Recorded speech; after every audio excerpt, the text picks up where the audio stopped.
Welcome back. Iowa was one of the last states playing 6-on-6 girls basketball at the high school level. In 1993, they began playing just 5-on-5.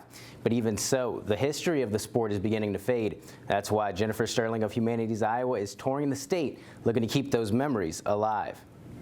Since the consolidation of Eddyville, Blakesburg, and Fremont schools, Blakesburg Elementary's gym hosts a rare high school 5-on-5 basketball game.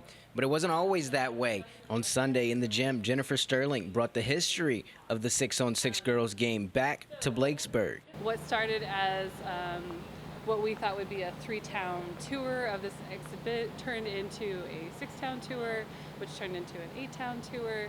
And each of the places we went, we did talks and we did days where we talked to people or collected if they wanted to donate things to the Iowa Women's Archives. And then the Speakers Bureau from Humanities Iowa approached me and asked if I'd be interested in continuing to do the talks as part of their Speakers Bureau program.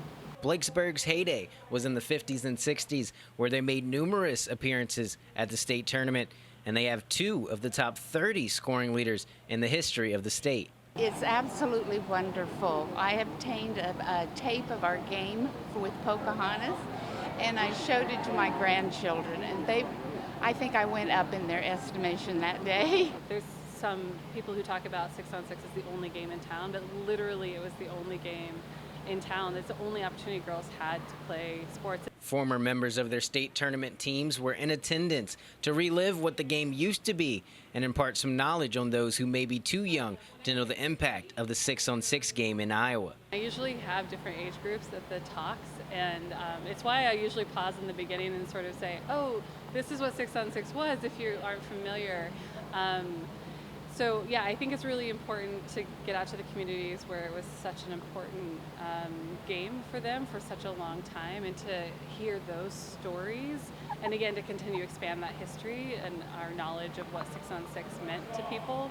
Sterling, a professor at the University of Iowa, has been traveling from town to town looking to preserve the legacy of the game the state used to hold so dearly. It's a history that's quickly being forgotten. That people are not growing up.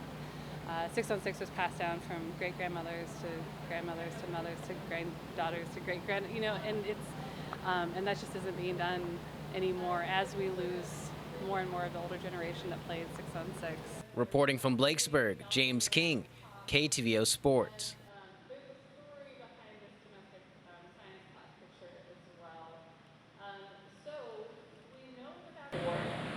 But as we dug through the archives, we realized we didn't really carry what we learned as we go from community to